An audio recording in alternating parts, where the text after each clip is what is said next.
the first thing, I appreciate you coming back to Japan again. We really honored to have you back here to help us in our project. That's okay. Yeah, it's gonna be huge for our project to making our local tourism, also our rafting or river, building up the river community. Yep. Yeah, so we started from zero. Yeah, about 3 years ago. Yeah. But it's getting better. But at this point, yeah, we still need a really help. If I didn't think you weren't doing a good job, I wouldn't be here. So you are doing all right, good by yourself.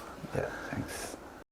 So yeah, as you were here 3 years ago, and you helped us to cut the log. It was a lot of fun. Yeah, a lot of fun. Yeah, best time ever. You just about killed me on the river, but it was a lot. I even had to buy my own earmuffs for your chainsaw. Yeah, I still have one. I didn't use since then. Yeah. How did you feel the river? It's a really, really nice river. Yeah. Yeah. And today when we went down with the extra water, it was just a great raft trip. Yeah. It's beautiful, the scenery is stunning, and the rapids are just fun. It's really, really nice river. Yeah. Yeah. Yeah. Oh, that's good. You found a good spot to settle. Yeah. No good as New Zealand. Yeah, it is. I mean, good as New Zealand almost. Yeah.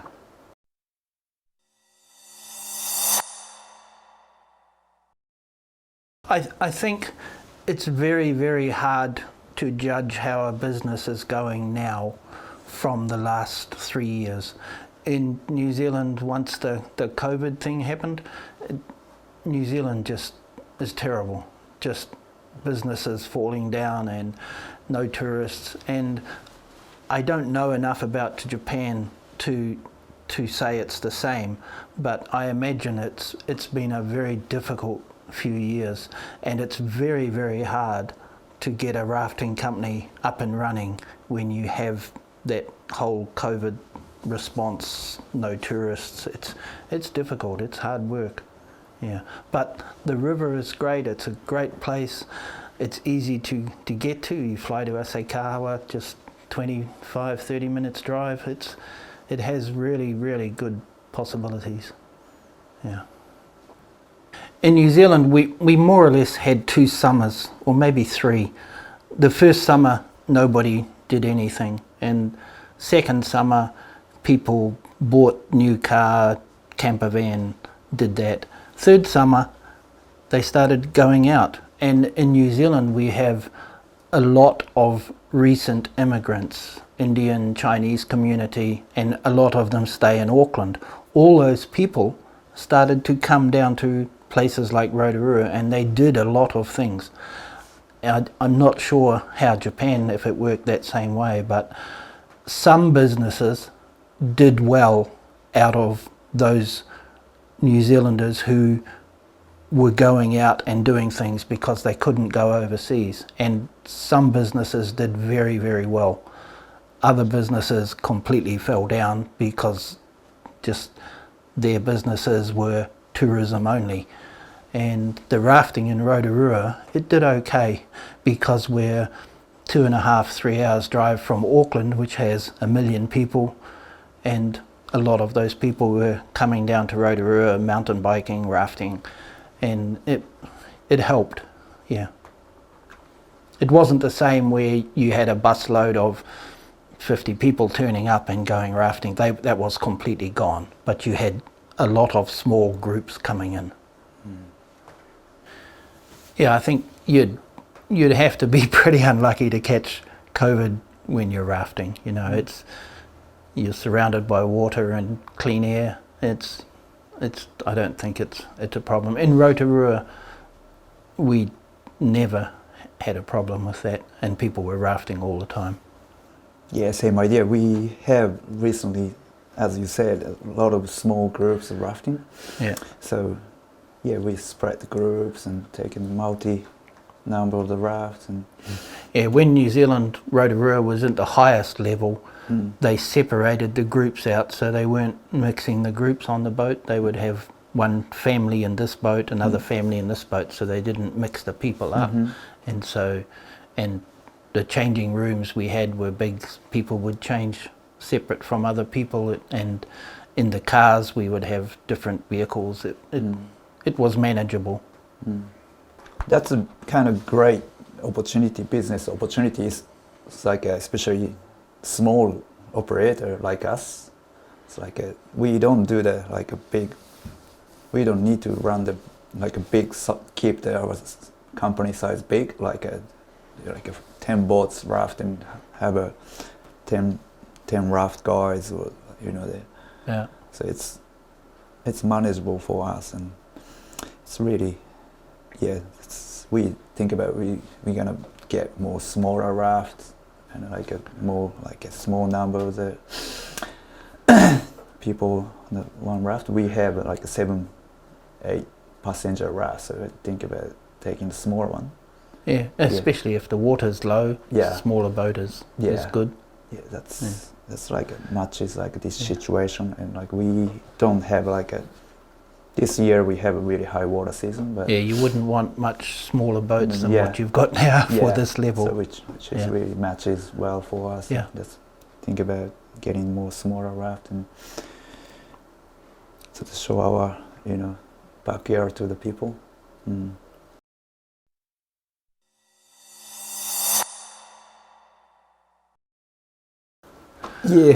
Hopefully we can. Dam's gonna release the water at least weekends during summertime. Yeah, it would be great for us.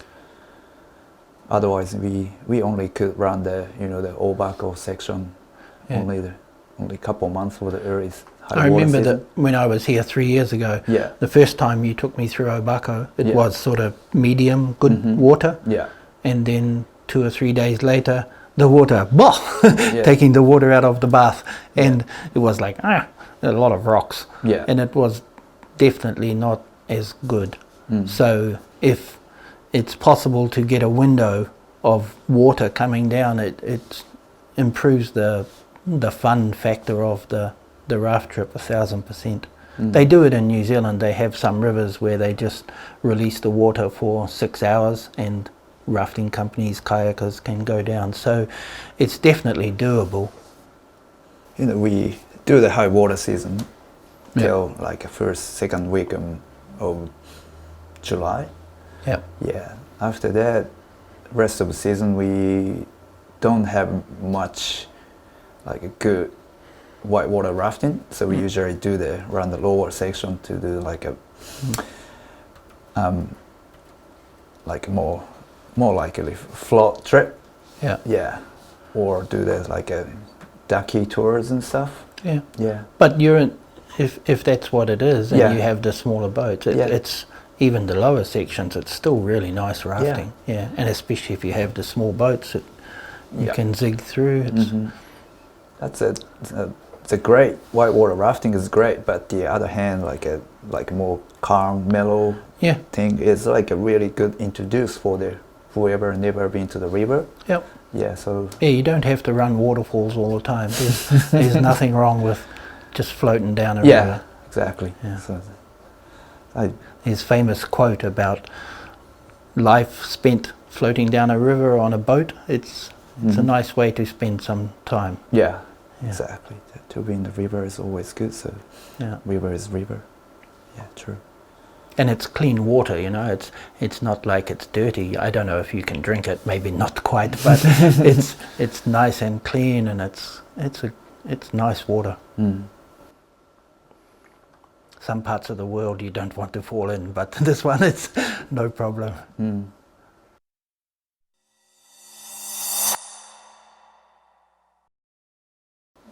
Well, I took the ropeway up and went for a walk to the waterfall around the left side. Oh, it's beautiful. It's beautiful. The ropeway Yeah, it's nice. It's different to what we have in New Zealand. In New Zealand, we have a tree level where the snow starts, the trees stop. But here you have the trees all the way to the top, and it's different, and your trees are different. The river's more or less the same colours, the lakes are the same colours, or the South Island lakes. But in the North Island it's different. But in your area, Daisetsu, it is similar to places in the South Island, but different trees. In New Zealand we have beech trees, you have the firs or pine trees. Yeah, it's nice, really nice. If I had time, I'd like to do the walk up the mountain, but You have time. I have time. I have a week. That's last walkway goes 5 in the afternoon, so we still have time today. Yeah.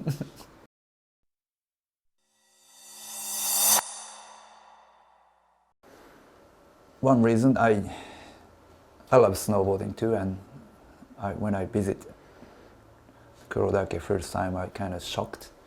Wow, such a beautiful place, and I heard the river is really good too, and also the other reason, Keith, he told me, I don't know when was that, but hey Toshi, if you want to start your rafting company, just make sure choose wherever nobody's run the trip. Remember that? Not really, but yeah, but maybe. I don't know. It's good to be the first, Yeah. and it's Yeah, you can make. yeah, It's nice to create something. yeah, exactly. So I heard a lot of story about you. You started in Kaituna. I was a party on your 20th anniversary, so.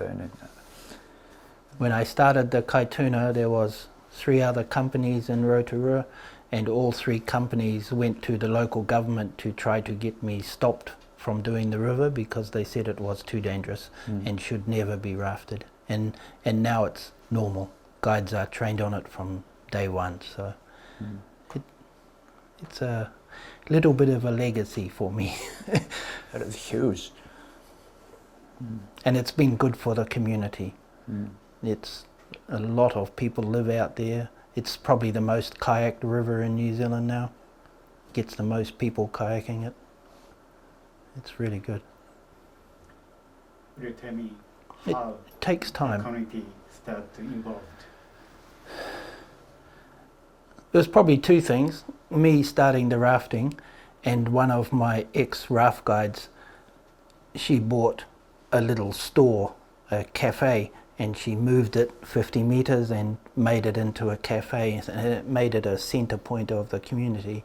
And so, and a lot of the houses there used to be holiday homes, and so the raft guides would come to work and they'd look for somewhere to stay. They would rent the holiday home, and all those raft guides now have grown up, and a lot of them have bought houses, and their children are going to the schools, so the schools get more children, and some of them now they off to university, they come back, they work the rafting. It's a full circle of the parents now are watching their children train to be raft guides, and between the rafting and the cafe, it made a community. The feeling out there now is 1,000% better than what it ever used to be. Yeah.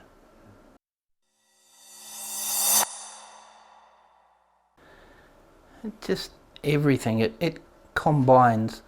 I sold my business to 2 people that worked for me for a long time. One of them I taught to kayak when he was at high school, when he was 14 or 15, and I taught him to kayak when I was the president of the kayak club. And then he went off to university, he come back, work in the holidays, and then worked for me full time, went off different countries working rafting, come back. And when I wanted to sell the business, I asked him if he wanted to buy it.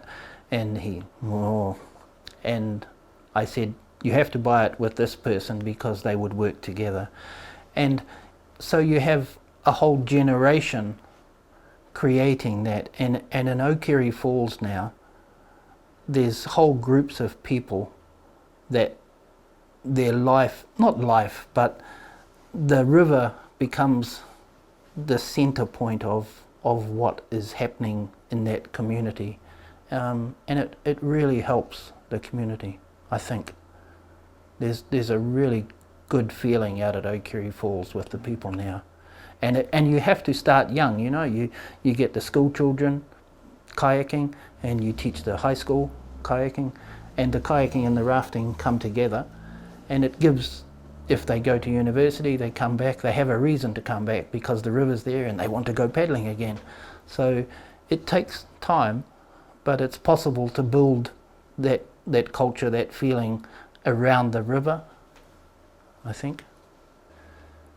Toshi has worked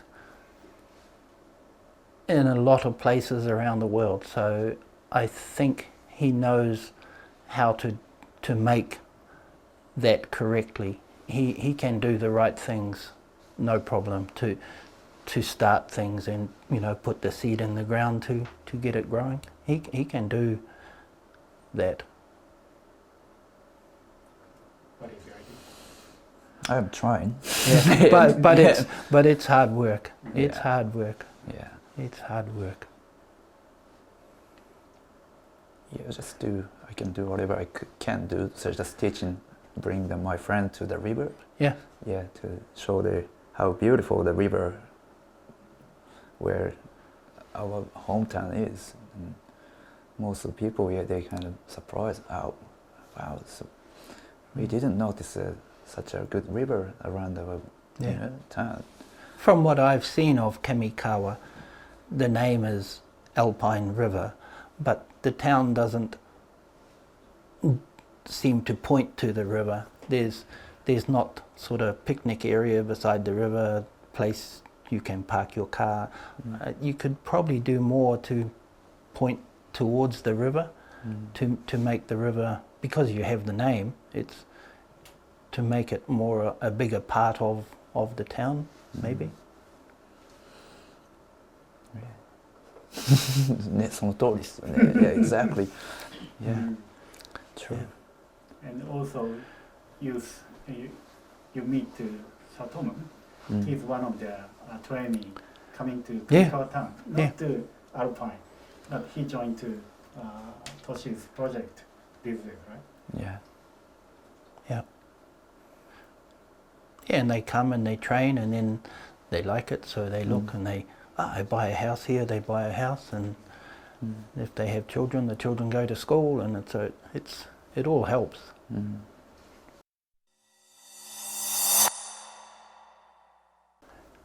I used to ring him all the time to ask him where he was in the morning because he would always sleep in. Toshi, get to work. Yeah. He was good value, good value. I ran a good raft company, and if he didn't do a good job, I wouldn't have given him a job. He was good fun, good value. Even he didn't wake up. Yeah, not all the time, just once in a while. Yeah, but I remember I got fired a few times for sure. Yeah, I mean, 3 times. Yeah, 2 times right after the daylight saving finished. After the daylight saving finishing there, then Can't remember. yeah. Anyway, yeah, I got fired a few times. But yeah, I was young when first time there was 2002, and I only rafted on the easy grade to the river, and you started trying me, and I go yell, scream, and I had no idea what you're talking about then, the language was. Yeah, your English wasn't quite so good at first. And then rafting brain was class 1, class 2 brain then, so now kind of I understood. With my company, we always tried to raft the 3 rivers around where we lived. The Kaituna was the main one, but the other ones, and they all had different characteristics. But if you trained on all 3, which is what I always tried to get my guides to do, or I did, and they were very, very good raft guides, because each river was different, so they had to adapt to different style. And a little bit like this here, you have the 1, 2, 3 sections. They're all a little bit different, and you have to change it a little bit how you raft. Mm-hmm.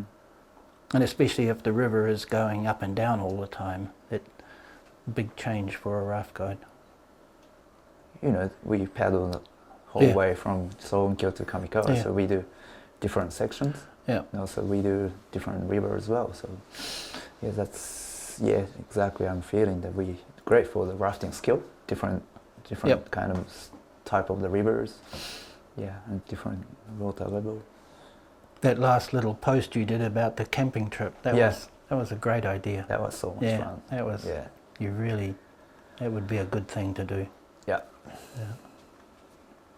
I just did 5 days down the South Island with my daughter at New Year. I took her down a river there with a group of friends, and it was 4 nights, 5 days, and it was really good for my soul to go down that river. It made me remember why I liked floating down rivers. And it's the same when you go camping, you're out there, nothing. It's nice to get away. Mm.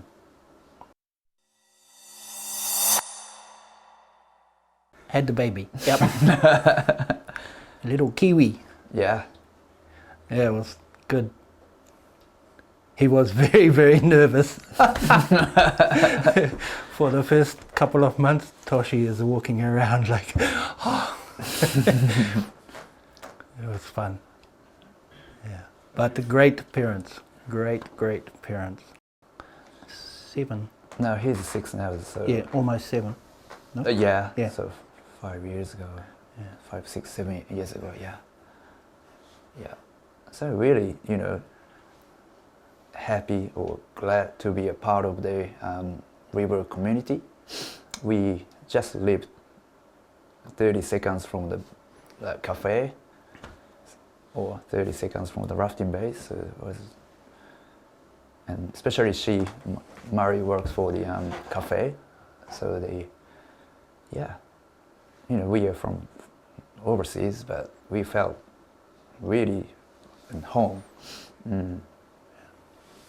Just before I left, I still go out and take the photos from my old raft company sometimes, and when I went to the cafe and I told 1 or 2 people I was coming here, and all of the people that used to be there when Toshi was there, they all said, say hello to Toshi, say hello to Murray. They were like, yeah, they were a big part of that group of people. They never forget. So, and they asked about the koji, and yeah.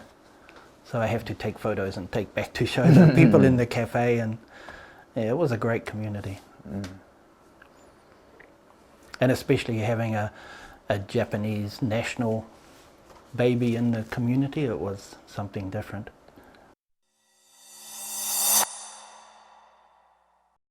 Used to. Yeah. Yeah. Before COVID, there was definitely Japanese coming, but since New Zealand opened, which is only maybe 1 month ago, 5, 6 weeks, we've had Australians and a few Americans and a few Europeans coming rafting, but not anywhere near the numbers. It's just starting to slowly ramp up again, but I don't remember any Japanese coming rafting yet. Maybe they have, but I haven't been there when they've done. It's going to take a long time. It was hard work. It was hard work. Yeah, I don't know how the Japanese situation works, but especially if the rest of the world is opening, and if it's hard to come to Japan, then they will just not come. So it's completely up to Japanese how they do it. But if it's too hard, people aren't going to come. So, but you have to look after your own people too. You can't just have. And to be honest, the COVID thing has given New Zealand a chance to breathe again, because before that there was just not thousands, but in Rotorua 100 buses coming every day, and it was just like a zoo, not to the rafting but just to the town and doing different things. And at Queenstown, Wanaka, places like that, it was almost overrun. And so it's given people a chance to breathe again and just think, how they want to do the tourism. And if it ever gets back to how it was, I don't think it will. It's going to be different from now. Singaporeans are very nice tourists. They're well behaved, mannered, and they have money they can spend. It's not a problem. They don't normally have a long time, but in New Zealand we have a working holiday scheme for young people, and a number of Singaporeans come to New Zealand and they work doing the kiwi fruit or picking the grapes, stuff like that. And when they're there, they go off and they go rafting. So it's a win-win. But they're a good tourist group, and you're not so far from Korea. I don't know how long the flight is, but it's 3 hours. Yeah, 3 hours is not far. No. But it's a big exercise to try to do that advertising to get to those people. If you have a government tourism doing advertising in Korea and you can add the rafting to it to give them a start, that's the way to go, I think. I don't know if your tourism, like the national tourism, does advertising campaigns in different countries, but if you can add a little bit of the rafting onto one of those existing advertising campaigns. I love to travel around in the world, whatever I love. So I believe the people love to do that. So I don't know, I'm not really into too much about that thing, but I believe that whoever wants to come paddle, kayak, or raft for us, once the border opens, they kind of start search us. Yeah. Our government just announced before I left, or not a little bit, that they just are doing like huge advertising campaign around the world to tell the world that New Zealand is open again and stuff like that. And if they do a video clip of 20 seconds, if you put 5 seconds of rafting in there, it's good for all of New Zealand. It doesn't have to have the name of the company, but you can just have the rafting there and it just clicks people on. Yeah, that's the way to do it. And then if you can make it Hokkaido, then you make that, and then you Kamikawa.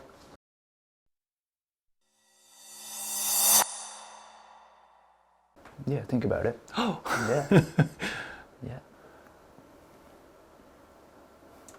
Sometimes it's good to do the rafting all year round. Yeah. In Queenstown, which is in the South Island of New Zealand, there's 3 or 4 ski fields around there, and if the weather is bad and the ski fields are closed, then they take people rafting because the people are standing around, what to do, and so they go rafting. Yeah. Yeah, so river's always different, so why not to go the cold? They shorten the trip too, so it's not so long, so the customer doesn't get too cold, and dry suits and gloves and onsen. Yeah. Onsen's good. Yeah. That's my idea. Yeah. Just.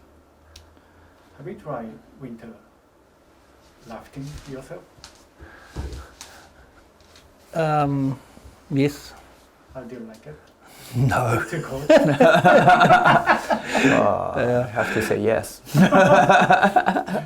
It's okay. I rafted in Siberia, and there was 1 meter plus of ice on the side of the river. Ooh. And that was dangerous and cold. But I have rafted in New Zealand when it's been snowing coming down, and you just wear more clothes. And nowadays, like Toshi's equipment, the dry suits, it's a game changer. Yeah. With the old wetsuit, people get very cold, but when you wear a dry suit, you just wear your normal clothes underneath it, and it's completely different experience. So it's not impossible at all if you have the right equipment. Yeah, it's gotta be game changer. Yeah, for the if you run that section all summer. Oh yeah, it'll be the totally game changer. It's beautiful. It's a really nice river, and with the water we had today, that was just such a good raft trip. Like, it's easily as good as anything I did in California and different other countries. It's nice raft trip. Oh, the cliffs, yeah, stunning, absolutely stunning. I haven't seen those rock formations on other rivers. It's unique. It's like Kaituna River comes off a lake, and it's a kazan, old kazan, and the ash come out of the volcano, and the ash was so hot that it solidified into a soft rock, and so when the lake filled up, the volcano, the water cut down and tuk tuk tuk tuk.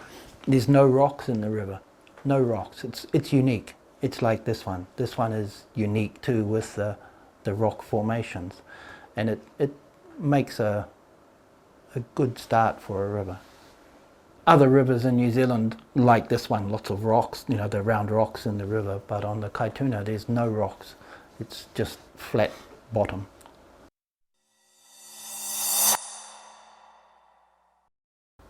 You can never 100% guarantee, but I think Toshi knows enough to make 99.999. Yeah, it's and he is carrying all the right equipment on the boats. When I started the Kaituna, I started with one boat, and then we made small change, next one small change, and we made the boats exactly how we want them. Yeah, and if you can do that, and Toshi knows enough to change a boat so it improves the safety of everything. So you have one rule in rafting, it's don't put people in the water. If they're not in the water, they won't get hurt, so you keep them in the boat, so you have your boat so that people don't fall out, and that's a big start. There's nice boats, like the one I was using today. You could feel it on the water. It's nice design. So you kind of you made a kind of how do you say, the foundation of the old safety standards in rafting in New Zealand, kind of Raft Guide Association stuff? Yeah. When I first started rafting, there was no government regulation whatsoever in New Zealand, and one year in the South Island they had 2 or 3 fatalities, and mainly in Queenstown, and then the government stepped in and started to make some regulations, and I went down from Rotorua to help the government write the regulations that made sense. There was half a dozen of us, 5 or 6 of them, and we helped the government to write the regulations rather than having someone who didn't know about it, who only knows about, you know, big ocean-going boats writing, because it was under the maritime law, so they were treating us like a big boat, and what works for a big boat doesn't necessarily work for a raft. So 5 or 6 people from around New Zealand went down to Wellington, and we helped write the rafting rules and regulations, so they were actually practical and made sense. Yeah, and I've read what Toshi has written for himself for the rafting, and it's good. Yeah, you don't put anything in that you don't do, so then no one can kick you. Yeah. If you don't do it, don't put it on the paper. Safety operation plan. Yep. At the moment, just us, but I'm pretty sure the particular that Daisetsuzan Ishikari River area, I'm pretty sure the other rafting operators, you know, wants to run the trip over there and our river. Yeah, so I just need to kind of set up the kind of standards for the river before they're getting chaos. Yeah. You don't want cowboys. Yeah, exactly. You understand cowboys? Cowboy is a person who doesn't care about the regulations and will do things that are not safe or not correct. Yeah. In Rotorua we've had 1 or 2, and but then if you have the regulations, the government can come along and stop them. So it's nice to have a little bit of backup. Yeah, it affects everybody. Yeah, because when you have an accident, it's not this company, it's just rafting in this area, and so everybody gets the bad name. Yeah. Yeah. In New Zealand, there was a really big bus company that brought thousands of young European tourists to New Zealand, and they used to go rafting in 2 or 3 places, and then they had 2 fatalities in Queenstown, and they stopped rafting all over New Zealand. So lots of other places lost the business because of one accident in a completely different place. So it's you have to have the regulations, or not regulations, but you have to have an understanding of what is expected of you to operate on that river, in my opinion. The last thing you want is the government to come in and you have somebody who doesn't know about rafting telling you what to do. So it's better to make a start before it gets complicated.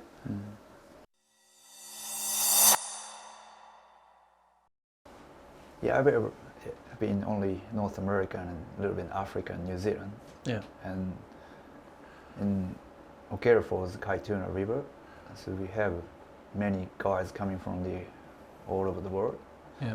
So in your early days, did you have many foreigner guides, or? Yeah, when I first started, Yeah. I worked in California, and my friend's company in California was a very, very good company. And some of those guides would come and work for me. Yeah. Because I knew them and they were good guides. And yeah, there's a lot of foreigners to begin with, and especially New Zealanders were a little bit scared of the Kaituna to start. They were like, because other people were saying it's too dangerous, you can't raft. Yeah. And so it took a while to get it all started. Yeah. And when we first started, we used to run 2 guides in each boat, so that was a way to help stop the government going, it's too dangerous, and we're like, we can have 2 guides in the boat, it's safe. And now when they go, it's 1 boat in the 1 guide in the boat, but there's always 1 guide waiting at the bottom. So it's almost the same as 2 guides, but you always have someone waiting at the bottom of the waterfall for the safety. And you had like guides come from Canada that might be rafting a river which is 200-300 meters wide, or 200 meters, and when they come to the Kaituna, when it's only 5 or 6 meters wide, it's completely different experience. Yeah. And the first time you sit at the top of the waterfall, you're like, ooh, it's a big drop. And it was a big learning curve for most of them. Yeah. And some guides listen and some think they know everything, so the ones that think they know everything, those are the ones you didn't give a job. You employed the ones that would listen. Easy answer. You employ good staff, it makes your job easy. If you don't employ good staff, then it's not easy. And when I started my company, I bought all of the equipment from America, life jackets, helmets, paddles, rafts. It was the best money could buy. I wasn't interested in getting cheap. And all the way through, I had for 26 years, I always bought more what I thought was the best you could buy. The money was not important for what I spent, and that way you always tried that risk was down because you were buying the best you could get. We had the life jackets from America, and they were so much better than the New Zealand one, and I took one to the New Zealand manufacturer and said, can you make a copy of this? And they said, nothing wrong with our life jackets, they're good. I go, no they're not, these are better. And they weren't interested, so I bought new ones from America again the next year. And the paddles, life jackets, helmets, and you design the boat exactly how you wanted that. You employ good guides, and the whole risk thing just goes right down. You can buy from the United States, but it's made in China. Yeah. The paddles that we used to get are almost impossible to buy now because everything you have to get from China and they're cheaper and maybe not quite so good. The life jackets still have American safety standards and everything, but they're made in China. They're still good, really, like what Toshi had today. They're the best life jackets you can buy. And the rafts, there's different places in the world now that make really, really good rafts. So there's sort of no excuse to buy bad rafts, and the rafts now are cheaper probably than they've ever been.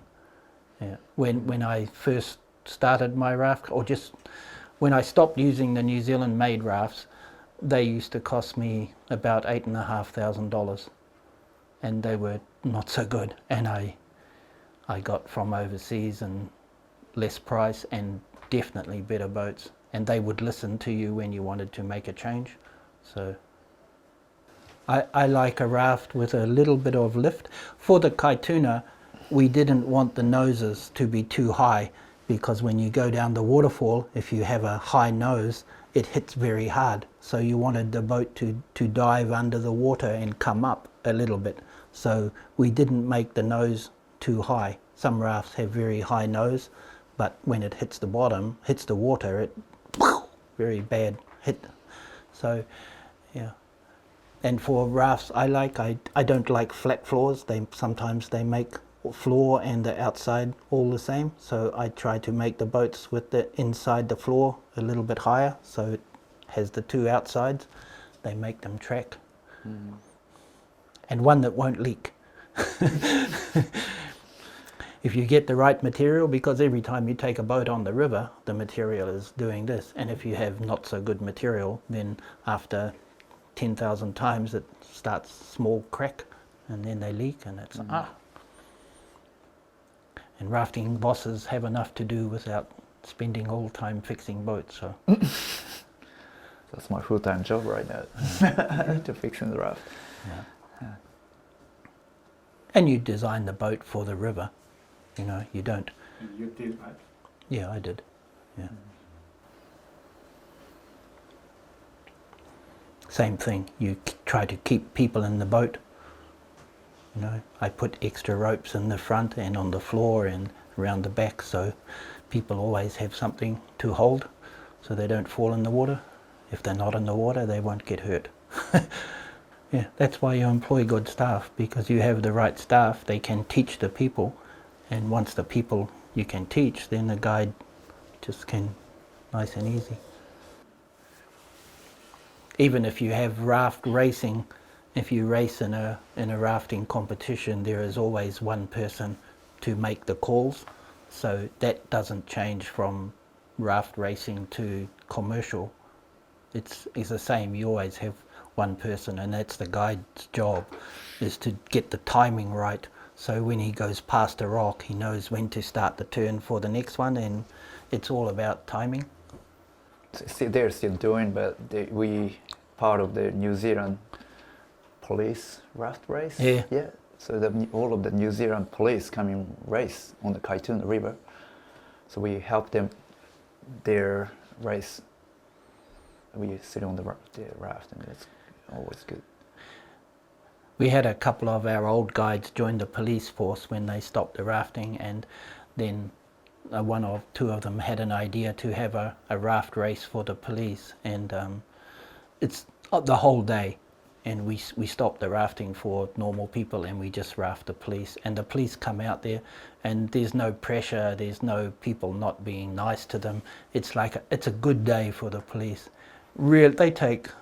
They put it online, and it's normally sold out within about 20 minutes of going online. All of the races are completely full. They get 200 or 300, 400 people come for the one day, and then they have a big party afterwards, and it's really, really good day. And it's good for the police. Yeah. Think about all the different same thing. It's like a fireman. Yeah. You could have like fire people racing the police, and things like that. Yeah, maybe lawyer team, lawyers, and the politician and the fishermen, farmers. We're awesome. That's no bad. Especially police and firemen, they like the camaraderie, the sort of friendship part of it. Yeah. True. Any river. I like floating down rivers. At New Year, I went down the Clarence River in the South Island for 5 days, 4 nights with my daughter. That was probably one of the best rafting experiences of my life, going with my daughter and her friends. That was good. But the 3 rivers we do around Rotorua, the Wairoa, the Kaituna and the Rangataiki, they're all great rivers. This is a great river. Any river is good. Zambezi was good, but if you fall in the water, you just had to swim very fast for the crocodiles. It's a nice river, but the crocodiles, it's like, not so good. More like hippos and the Nile. I got the impression, they didn't tell me, but I think the African people, they don't like the crocodile. And I think when the crocodile gets a little bit big, they go down there with a gun and and shoot it. The little ones are okay. I saw, not a lot, but I saw some small ones, but I didn't see the really big ones. I think they shoot the big ones. Yeah. And on the last day on the Zambezi River, I take my kayak and I put it on the raft and I sit in the raft because there was the hippos, and it's like, not so good.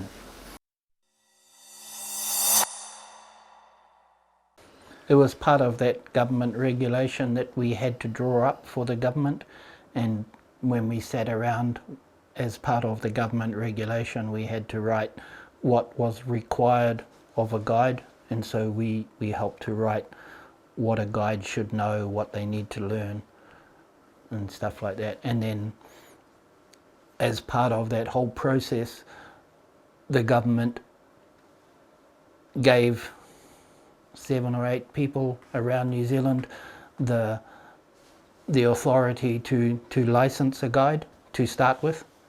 I was one of those people, so we could run a guide through a test, and then it went from there. It's got bigger and more complicated now, but that was the initial how it worked. We wrote the regulations, because they had to start somewhere, so they said, okay, you can make a license for people, and we did that for a few years. And then the polytechnics got involved, just below university, and then they started teaching raft guides, and it got bigger and bigger. When I was there, the regulation was all about the company, not the guide. The company could make their own guides, but there was no license for the guide. It was just up to the individual company. All the regulations were about the company, how many people to take, how many times they could go down the river. So it was not a regulation on the guide themselves. Your boat had to have your name, it had to have this number, your life jackets had to be certified, stuff like that. Lots of regulations in California. It was very, very strict. People sitting on the side of the river counting how many people in the boat. It's like I don't know, they're more like cautious, really kind of. They followed New Zealand a little bit, didn't they, with the guide regulations? Yeah. Canada? Yeah. Quite a few New Zealanders used to go and work in Canada, and I think Canada went through the same thing. They had a few accidents, and the government come along and said, okay, you have to. Yeah. And so they made the regulations, and I'm pretty sure they followed some of the New Zealand regulations because we had a start on it. But it's not good as New Zealand, for sure. I don't know. Yes, it is like only the BC, the British Columbia one. Oh yeah. Yeah. But so much. I had a lot of time spent to get 4.5 and 4.5 senior. Yeah. So it almost took 10 years or so for me. Yeah. Too long. Yeah. Yeah. That's what, when we tried to make the regulations for New Zealand, I tried to make it so it was competency based. It's like what you know, what you do, not how long. And if they'd worked in different rivers, if you have one guide working same river for 10 years, he's probably not going to be as good if you have one guide working for 5 years on 5 different rivers, because he's going to get more experience. And so when I tried to help write the regulation, I wanted it to be for what you know, what you do, not how many years you've done.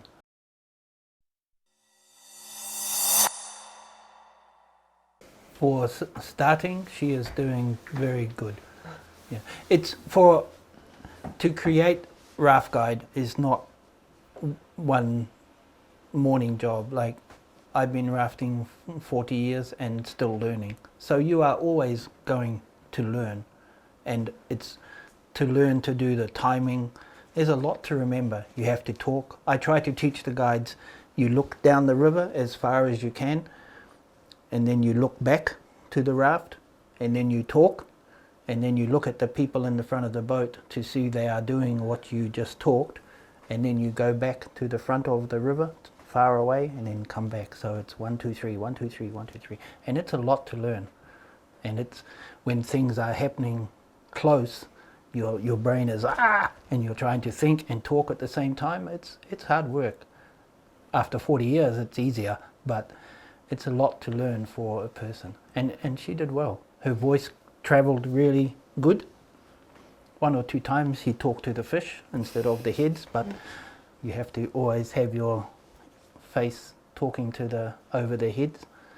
Yeah. And it's timing. When you go past a rock, you have to make it. It's hard work to begin with. She did well. And the river today, it's quite high, so things are happening quite quickly. Yeah. When the longer you do it, the more it slows down, so you have more time. And when you first start, everything comes at you very quickly.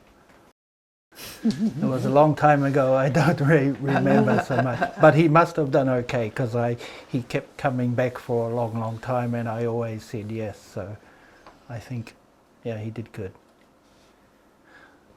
I used to say I've been doing it too long to employ idiots, so I never employ bad guide. Toshi was always a good raft guide, and he knows how to teach. He can teach, but it's always difficult to teach your partner, your wife. It's like Yeah, exactly. That's how this thing.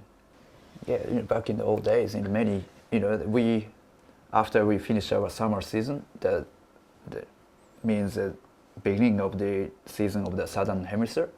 So many Japanese boys are willing to get job in the southern hemisphere, especially New Zealand. And a lot of Japanese boys went to get trained with him, but yeah, there's a lot of boys that got fired and not fired. But this is no. I don't know how to explain, but it's no good, not suit for the class 4 or 5 river. Yeah. I mean, yeah. Like when they teach the Polytech, do the raft guiding course now, they have maybe 10 or 12 people on this course, and they go through for 6 months or 1 year, and of those 10 or 12 people, only 1 or 2 will be suitable for rafting. The other ones are like, no. So to get the right person to raft, it's difficult. But once you know how to raft, you can go anywhere in the world, and you can have a good life, fun. And for a girl guide, it's harder because they're not as big and strong. So for a girl to raft, I always would tell the girls that a girl raft guide has to be better than a male, because they're not as big and strong. So they have to use the people in the boat to turn and do everything, and which is the best way to raft. That's how we teach the the raft guides to use the crew, use the people, but a girl has to do it faster and better than a man because they're not strong enough to make the little corrections by themselves, whereas a male guide might stop the boat and do a little bit themselves. A girl guide will use the crew to make those small corrections. So girls can be, if they're trained properly, better raft guides than the males. And you're well on your way. Thank you. That's how we taught the guides. Customer doesn't want to pay money and sit there and do nothing. You know, if they see the waves coming, they're like, I want to paddle. And if you have the guide tell customer to stop, and then customer is waiting to paddle, waiting, and they stop. It's not, customer want to paddle. And that's how we always taught guides to use the crew. And it's harder. Initially, when you're learning to raft, it's harder because guide has to think more and talk more. It's harder. If you get to the rapid and you tell the people to stop and you turn it by yourself, it's probably easier. But it's not so, in my opinion, it's not so good. Customer doesn't pay money to sit there. They see a wave coming, they want to go gambate. Yeah? I think so, yeah. Yeah. And I think Better raft guides. Toshi is very good at using the people's skills. Yeah. Yeah, I'm not strong enough. It's better rafting. Yeah, Better rafting. especially harder river, you know. Yeah, after Yeah. I learned rafting from you, and I went to Canada. It was like it was like 9 huge Canadian in my raft, and I can't do by myself for sure. Just so much easier to control and use the crew. Some countries, even now, I won't name which ones, but they still have the mentality where they get to the rapid and they, okay, stop, and the customer stop, and they go all the way down the rapid with customer just sitting there and the big strong guide going, "Rah," and it's terrible. In my opinion, it's terrible. But they do it. They still do it now. And Rotorua, or how we trained our guides, was completely opposite. And I think it's better. Yeah. Toshi and Mari, I wish you the best. You're in a beautiful place, and I think you're going to make very good success of this area, and I think it will be good for the town if you can start to create that community. It won't happen overnight, but I'm sure you have the ability to do it. It'll be hard work, but it'll be worth it in the end. Yeah. All the best. Thank you. Yeah, thanks for coming, Keith. Coming, Keith. That's all right. Yeah. Toshi. Cheers. Yeah. You're not crying, are you?